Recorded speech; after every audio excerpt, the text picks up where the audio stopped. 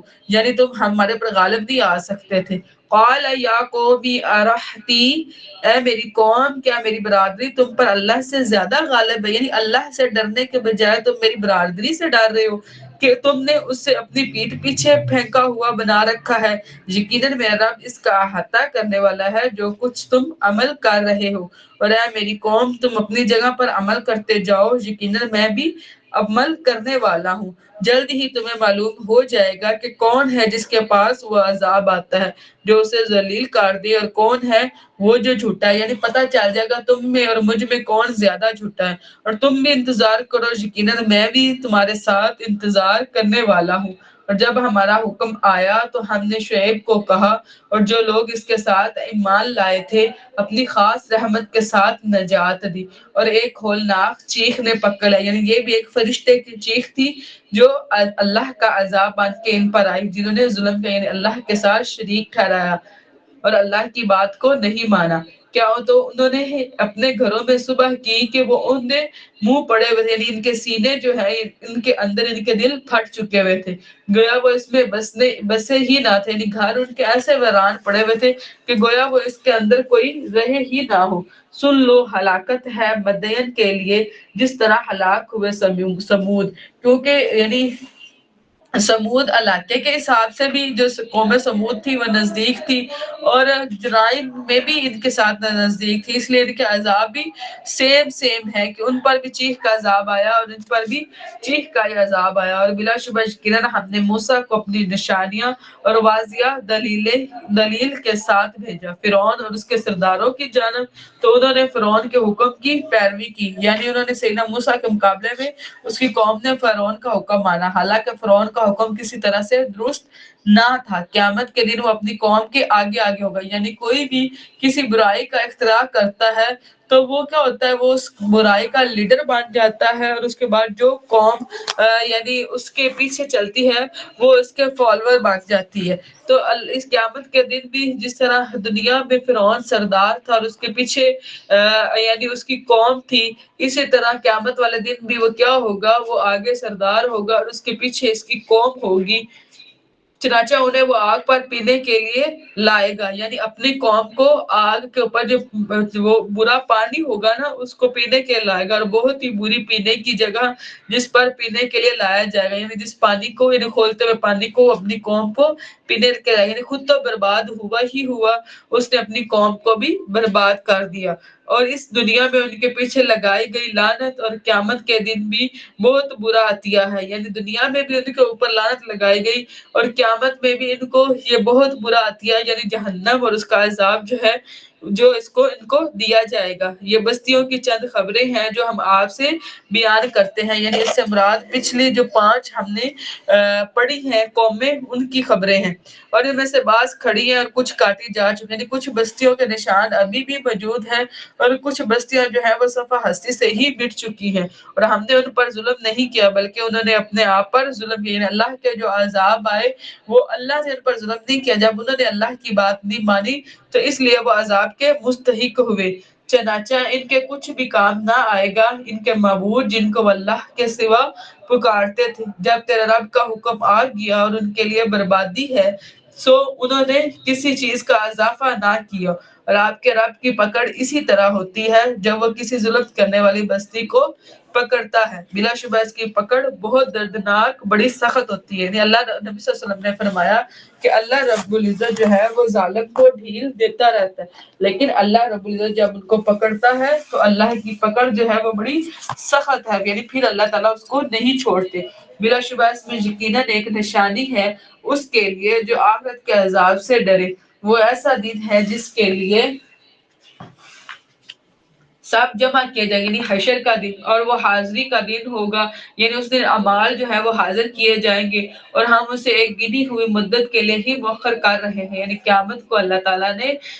جو ہے اپنی ایک گنے ہوئے دن ہے جن کے لیے اللہ نے اس کو مؤخر کیا ہوا ہے۔ جس دن وہ آئے گا کوئی شخص اس کی اجازت کے سوا کلام نہ کر سکے گا، یعنی اللہ کے حکم سے کوئی شخص جو ہے وہ طاقت نہ رکھتا ہوگا کہ وہ بول سکے۔ چنانچہ ان میں کچھ بدبخت اور کچھ نیک بخت ہوں گے، یعنی جو جنتی ہوں گے وہ نیک بخت اور جو جہنمی ہوں گے وہ بدبخت ہوں گے۔ پھر جو بدبخت ہیں وہ آگ میں ہوں گے اور ان میں ان کو آواز بھیجنا اور آواز نکالنا ہوگا، یعنی جس طرح درد میں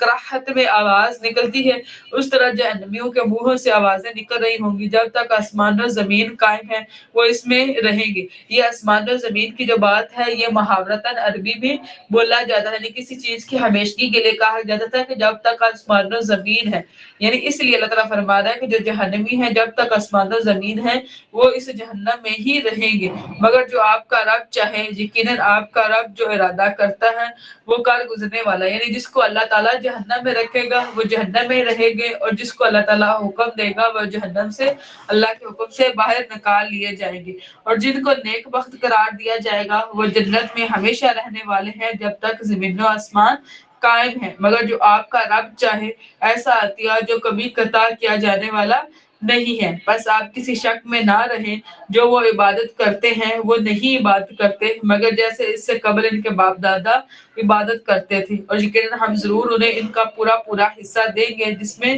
کمی نہیں کی جائے گی۔ اور بلا شبہ یقیناً ہم نے موسیٰ کو کتاب دی سو اس میں اختلاف کیا گیا، یعنی جیسے سیدنا موسیٰ علیہ السلام کو تورات عطا کی گئی تو تورات کے اندر بھی لوگوں نے کیا کیا، اختلاف کیا، اور اگر آپ کے رب کی طرف سے پہلے سے وہ بات نہ ہوتی، یعنی اللہ تعالیٰ نے تقدیر میں وہ بات نہ لکھی ہوتی تو ان کے درمیان ضرور فیصلہ کر دیا جاتا، اور بلا شبہ یہ فیصلہ سے مراد یہ ہے کہ عذاب کا فیصلہ کر دیا جاتا، اور بلا شبہ وہ لوگ یقیناً اس قرآن سے بے چین رکھنے والے شک میں، یعنی اس قرآن کی وجہ سے وہ لوگ کیا ہیں، بے چین ہو رہے ہیں، اور یقیناً آپ کا رب ان سب کو جب وقت آئے گا ان کے اعمال کا یقیناً پورا پورا بدلہ دے دے گا، یقیناً وہ پوری طرح باخبر ہے اس سے جو وہ کرتے ہیں، چنانچہ آپ ثابت قدم نہیں، یعنی اللہ رب العزت جو ہے وہ نبی صلی اللہ علیہ وسلم کو فرما رہے ہیں کہ اے نبی آپ ثابت قدمی اختیار کریں ہیں، ثابت قدمی ہی اصل میں کامیابی ہے، جیسا کہ آپ کو حکم دیا گیا ہے، اور وہ بھی جنہوں نے آپ کے ساتھ توبہ کی، یعنی وہ لوگ جنہوں نے کفر سے توبہ کر کے آپ کا ساتھ دیا، اور حد سے نہ بڑھو، جو کچھ تم کرتے ہو یقیناً اسے وہ خوب دیکھنے والا ہے، اور ان کی طرف نہ جھکو جنہوں نے ظلم کیا ہے، یعنی مشرکین کی طرف جو ہے وہ جھکاؤ نہیں کرنا ورنہ تمہیں آگ لگ جائے گی، یعنی جس طرح مشرکین جو ہیں وہ آگ کا عذاب دیکھیں گے اگر آپ بھی ان کی طرف مائل ہو گئے تو آپ کے ساتھ بھی وہی آگ یعنی جہنم کی آگ جو ہے وہ لگ جائے گی، اور اللہ تعالیٰ کے مقابلے میں تمہارا کوئی مددگار نہ ہوگا، پھر تمہاری مدد بھی نہیں کی جائے گی، اور آپ نماز قائم کریں دین کے دونوں اطراف میں ہی، یعنی اس سے مراد جو ہے یعنی صبح اور مغرب کا وقت ہے، یعنی جب سورج طلوع ہو رہا ہوتا ہے اور جب سورج غروب ہو رہا ہوتا ہے، اور رات کی چند گھڑیوں میں بھی، یعنی اس سے مراد دن کی 5 نمازیں اور رات کی تہجد کی نماز ہے جسے ہم قیام اللیل بھی کہتے ہیں، بلا شبہ نیکیاں برائیوں کو لے جاتی ہیں، جب ایک انسان مسلسل نیکی کرتا رہتا ہے تو اس کی برائیاں ختم ہو جاتی ہیں، اور اسی طرح جب ایک انسان چاہے صغیرہ گناہ ہے اگر وہ مسلسل وہ گناہ کرتا رہتا ہے تو اللہ اس کی نیکیاں بھی ختم کر دیتا ہے، یہ اللہ تعالیٰ کو یاد کرنے والوں کے لیے نصیحت ہے، اور آپ صبر کریں، بلا شبہ اللہ تعالیٰ نیکی کرنے والوں کا اجر ضائع نہیں کرتا۔ فَلَوْلَا كَانَ مِنَ الْقُرُونِ مِن قَبْلِكُمْ، تم سے پہلے کی قوموں میں سے پھر کچھ بچی کچی بھلائی والے لوگ کیوں نہ ہوئے، یعنی قوم میں کچھ لوگ ایسے کیوں نہ تھے جن کے اندر تھوڑی بہت بھلائی اللہ تعالیٰ نے دی تھی، جو زمین میں فساد سے منع کرتے، یعنی جو ایسے ہوتے کہ وہ امر بالمعروف و نہی عن المنکر کی ذمہ داری کو ادا کرتے، تھوڑے سے لوگوں کی ان میں سے جن کو ہم نے ان میں سے نجات دی تھی، یعنی ان تھوڑے لوگوں میں سے جن کو اللہ تعالیٰ نے نجات دی تھی، اور وہ لوگ جنہوں نے ظلم کیا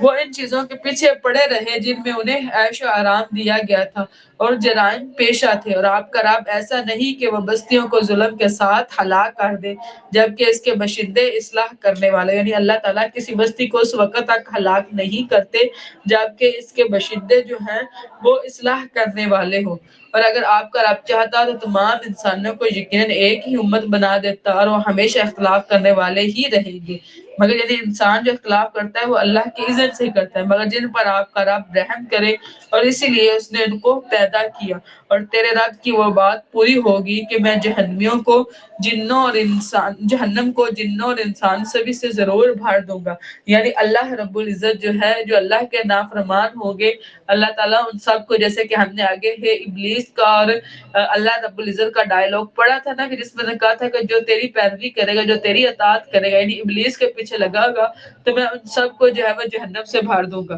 تو اللہ تعالیٰ اب وہی بات کرے کہ تیرے رب کی وہ بات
السلام علیکم وعلیکم السلام بیٹا، اب آواز آ رہی ہے؟ جی آپ کی آ رہی ہے.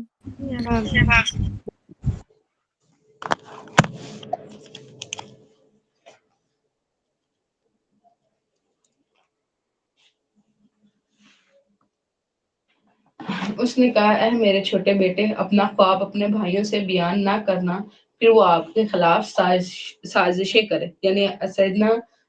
یعقوب علیہ السلام نے جو ہے سیدنا یوسف علیہ السلام کے خواب کو سنا، ان کو ہدایت دی کہ یہ نہ ہو کہ ان کے اندر شیطانیت جو ہے وہ اپنا زور پکڑ لے اور وہ آپ کے خلاف سازشیں کرے. اس لیے بہتر ہے کہ آپ اپنا جو یہ خواب ہے وہ ان کے ساتھ نہ شیئر کریں. بے شک شیطان انسان کا کھلا دشمن ہے، اور ایسے ہی آپ کا رب آپ کو منتخب کرے گا. یعنی اس سے مراد جو ہے سیدنا یعقوب علیہ السلام کو جو ہے وہ اس خواب سے پتہ چل گیا تھا کہ اللہ رب العزت جو ہے سیدنا یوسف علیہ السلام کو نبوت کے لیے جو ہے وہ منتخب کریں گے، اور آپ کو باتوں کی اصل حقیقت سمجھنے میں سے کچھ سکھائیں گے. یعنی اس سے مراد خوابوں کی تعبیر تھی، اور اس سے مراد کتاب کا علم تھا، اور آپ پر اور اولاد یعقوب پر اپنی نعمت پوری کرے گا. یعنی اللہ تعالیٰ، یعنی اللہ نے جو نعمت سیدنا یعقوب علیہ السلام پر یعنی نبوت کی دی تھی وہ آپ پر بھی پوری کریں گے. جیسا کہ اس سے پہلے اس نے آپ کے دونوں باپ دادا یعنی ابراہیم اور اسحاق پر اسے پورا کیا. یعنی سیدنا یوسف علیہ السلام جو ہے وہ ابن خلیل اللہ ہے. یعنی سیدنا یوسف علیہ السلام جو ہے ان کے والد سیدنا یعقوب علیہ السلام ہے جو کہ نبی تھے، اور ان کے والد سیدنا اسحاق علیہ السلام تھے جو کہ نبی تھے، اور ان کے والد سیدنا ابراہیم علیہ السلام تھے. سے پیرا کیا تھا. یقیناً آپ کا رب سب کچھ جاننے والا، کمال حکمت والا ہے. لَقَدْ قَانَ فِي يُوسُفَ، بلا شبہ یقیناً یوسف اور اس کے بھائیوں میں سے پوچھنے والوں کے لیے نشانی. یعنی جیسے صحابہ کرام نے نبی صلی اللہ علیہ وسلم سے سیدنا یوسف علیہ السلام کا قصہ پوچھا تھا، تو اللہ تعالیٰ فرما رہے ہیں کہ ان کے لیے اس میں بہت ساری، اس قصے میں بہت ساری نشانیاں ہیں. جب انہوں نے کہا یقیناً یوسف اور اس کا بھائی دونوں ہمارے والد کو ہم سے زیادہ پیارے ہیں. یعنی یہ 10 بھائی ایک ماں میں سے تھے، اور 2 بھائی یعنی سیدنا یوسف اور سیدنا بنیامین ایک ماں میں سے تھے. انہوں نے ان کے بقائے جو 10 بھائی تھے انہوں نے کہا کہ سیدنا یوسف علیہ السلام جو ہیں وہ ہمیں یعنی اس کا بھائی دونوں ہمارے والد کو ہم سے زیادہ پیارا. یعنی یہ دونوں بھائی جو ہے وہ یہ سیدنا یعقوب علیہ السلام کو ہم سے زیادہ محبوب ہے. اللہ کہ ہم ایک مضبوط جتھا ہے، یعنی ہماری تعداد 10 ہے. یقیناً ہمارے والد ایک واضح غلطی پر ہے. یوسف کو قتل کر دو یا اسے کسی زمین میں پھینک دو. اب یہ جو باقی 10 بھائی تھے انہوں نے یہ مشورہ کیا کہ کسی نہ طرح سیدنا یوسف علیہ السلام کو یعنی اس طرح اپنے والد کی نگاہوں سے اوجھل کیا جائے تاکہ اس کی توجہ ہماری طرف ہو. اور یہ ایک یعنی اس طرح کا یعنی ہے کہ جیسے ابھی بھی جب ایک بچہ ہوتا ہے تو سب اسی کی طرف متوجہ ہوتا ہے. جب دوسرا بچہ پیدا ہوتا ہے تو جو پہلے والا بچہ ہوتا ہے آپ نے دیکھا ہوگا کہ وہ اس کو مار رہا ہوتا ہے. تو یہ چیز کیوں ہوتی ہے؟ حالانکہ اس سے پیار بھی کرتا ہے لیکن اس کو مار بھی رہا ہے. کیوں؟ کیونکہ وہ اب دوسروں سب کی توجہ کا مرکز ہے. اس لیے ماں باپ کو چاہیے کہ وہ اپنے بچوں پہ ہر لحاظ سے جو ہے وہ انصاف برتے. اسی طرح نبی صلی اللہ علیہ وسلم کے پاس ایک شخص کو لایا گیا اور اس نے کہا کہ یا رسول اللہ، میں اپنے اس بیٹے کو جو ہے وہ یہ گھوڑا عطا کرنا چاہتا ہوں اور آپ اس پر گواہ ہو جائے. تو نبی صلی اللہ علیہ وسلم نے فرمایا کہ تمہاری کتنی اولاد ہے؟ تو اس نے کہا کہ میرے 10 بیٹے ہیں. تو نبی صلی اللہ علیہ وسلم فرمایا کہ تم نے سب بیٹوں کو گھوڑا دیا ہے؟ اس نے کہا کہ نہیں، صرف میں اسی کو گھوڑا دے رہا ہوں. تو نبی صلی اللہ علیہ وسلم نے فرمایا کہ میں ظلم پر جو ہے وہ نبی کبھی گواہ نہیں بنتے. اس کا مطلب یہ ہے کہ جب آپ اپنی ایک اولاد کو کچھ دیں تو باقی سب کو بھی اتنا ہی دیں. ٹھیک ہے. اسی طرح یعنی جب والدین اس طرح یعنی اس چیز کا شکار ہو جاتے ہیں کہ وہ کسی اولاد سے زیادہ محبت کرتے ہیں اور کسی سے کم، تو اس کا رزلٹ یہ ہوتا ہے کہ جو بچے ہوتے ہیں وہ بھی ایک دوسرے سے کبھی محبت جو ہے وہ قائم نہیں کر پاتے، بلکہ ایک دوسرے کے ساتھ جو ہے وہ بغض کا جو ہے ان کے دلوں میں آنا شروع ہو جاتا ہے. یوسف کو قتل کر دو یا اسے کسی زمین میں پھینک دو، تمہارے باپ کی توجہ تمہاری طرف ہو جائے گی اور اس کے بعد تم نیک بن جانے. اس کے بعد اس قتل کے بعد کیا کرنا کہ اللہ تعالیٰ سے توبہ استغفار کر لینا اور اپنی غلطی کی معافی مانگ لینا. قال قائل منہم، اور اس میں سے کہنے والے نے کہا، یعنی اس 10 بھائیوں میں سے جو سب سے بڑا بھائی تھا اس نے کہا کہ یوسف کو قتل نہ کرو، اگر تم کرنے ہی والے ہو تو اسے کسی اندھے کنویں میں ڈال دو، یعنی ایسا کرو کہ اس کو قتل کرنے کے بجائے کسی کنویں میں ڈال دو، کوئی قافلہ اسے اٹھا لے جائے گا۔ انہوں نے کہا اے ہمارے ابا جان، آپ کو کیا ہے کہ آپ یوسف کے بارے میں ہم پر بھروسہ نہیں کرتے، یعنی یوسف کو آپ ہمارے ساتھ، یعنی یوسف کے معاملے میں آپ نہ یوسف ہمارے ساتھ بھیجتے اور نہ ہی ہماری بات پر یعنی بھروسہ کرتے ہیں، حالانکہ بلا شبہ ہم یقیناً اس کے خیر خواہ، یعنی ہم تو اس کے بھائی ہیں، کل اس کو ہمارے ساتھ بھیج دیجئے، وہ کھائے پیے اور کھیلے کودے، یعنی اس کو ہمارے ساتھ جنگل میں بھیج دے تاکہ یعنی اس کی جو اندرونی وحشت ہے وہ ختم ہو اور وہ کھیلے کودے اور کھائے پیے، تو بے شک ہم ضرور اس کی حفاظت کرنے والا ہے، یعنی ہم سب بھائی جو ہیں وہ اس کی حفاظت کریں گے۔ اس نے کہا یقیناً مجھے غمزدہ کرتی ہے، یعنی سیدنا یعقوب علیہ السلام نے کہا یہ بات کہ تم اس کو لے جاؤ اور میں ڈرتا ہوں کہ اسے بھیڑیا کھا جائے، یعنی مجھے یہ بات تکلیف دیتی ہے کہ یوسف مجھ سے جدا ہو اور تم پھر اپنی کھیل میں مصروف ہو جاؤ اور اسے بھیڑیا کھا جائے۔ انہوں نے کہا واقعی اگر اسے بھیڑیا کھا جائے، حالانکہ ہم ایک مضبوط جتھا ہے، یعنی اس کو بھیڑیا کیسے کھا سکتا ہے جبکہ ہم ایک بہت بڑی تعداد ہے، یعنی ایک تو دو غافل ہو بھی جائیں تو پیچھے 7-8 تو ہیں جو اس کی حفاظت کرنے والے ہوں، تب تو ہم یقیناً خسارہ اٹھانے والے ہوں گے۔ پھر جب وہ اسے لے گئے، یعنی انہوں نے سیدنا یعقوب علیہ السلام کو اس بات پر کنونس کر لیا کہ وہ سیدنا یوسف علیہ السلام کو اپنے ساتھ لے جائیں گے۔ پھر جب وہ اسے لے گئے اور انہوں نے طے کر لیا کہ اسے اندھے کنویں میں ڈال دیں گے، اور ہم نے اس کی طرف وحی کی کہ تم ان کو ضرور ان کے اس کام کی خبر دو گے اس حال میں کہ وہ نہیں سمجھتے ہوں گے، یعنی جب انہوں نے سیدنا یوسف علیہ السلام کے ہاتھ اور پاؤں جو ہے ان کو باندھ کے ایک رسی کے ساتھ باندھ کے جب کنویں کے اندر ڈالا تو سیدنا یوسف علیہ السلام نے ایک پانی پر جو ہے وہ پانی کے اندر ڈبکی لگائی، اور اس کے بعد ایک جو پتھریلی چٹان تھی اس پر سیدنا یوسف علیہ السلام جو ہے وہ کھڑے ہو گئے، وہ 3 دن اس کنویں کے اندر رہے، ٹھیک ہے۔ تو اس وقت اللہ رب العزت نے اس کنویں کے اندر جو ہے سیدنا یوسف علیہ السلام کی طرف وحی کی کہ ان قریب ضرور تم اپنے بھائیوں کی اس بات کو یعنی اس حال کی ان کو خبر دو گے، یعنی اس کا مطلب یہ ہے کہ اللہ رب العزت تمہیں اس کنویں سے ان قریب جلد ہی نکال لے گا، اور ایسا ہوگا کہ تم اپنے بھائیوں سے دوبارہ اس ٹاپک پہ بات کر سکو گے۔ اور وارات کو اپنے بھائی باپ کے پاس آئے کہ وہ رو رہے تھے، اب وہ جو بھائی تھے جنہوں نے کنویں کے اندر ڈالا تھا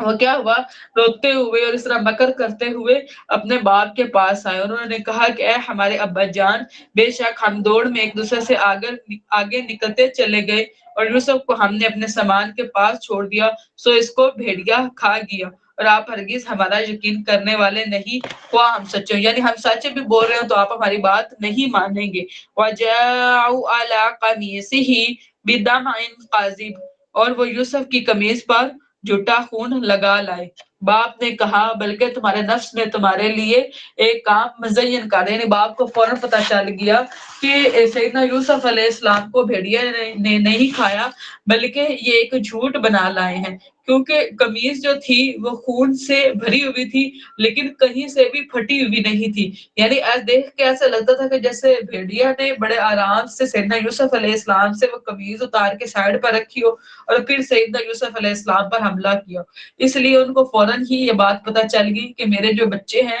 وہ میرے ساتھ جھوٹ بول رہے ہیں، اس لیے انہوں نے کہا کہ بلکہ تمہارے نفس نے تمہارے لیے ایک کام مزین کر دیا ہے، سو میرا کام اچھا صبر ہے، فصبر جمیل، یعنی صبر جو ہے وہ آزمائش کے پہلے لمحے میں ہے، ٹھیک ہے، نبی صلی اللہ علیہ وسلم کی حدیث ہے، اس کے بعد تو آہستہ آہستہ انسان کو صبر آ ہی جاتا ہے، یعنی یہ دیکھنا ہوتا ہے کہ جب انسان پر آزمائش آئے سب سے پہلے وہ اپنے منہ سے کیا بولتا ہے، وہ کیا کہتا ہے، اور اللہ تعالیٰ ہی سے اس پر مدد مانگی جا سکتی ہے، تو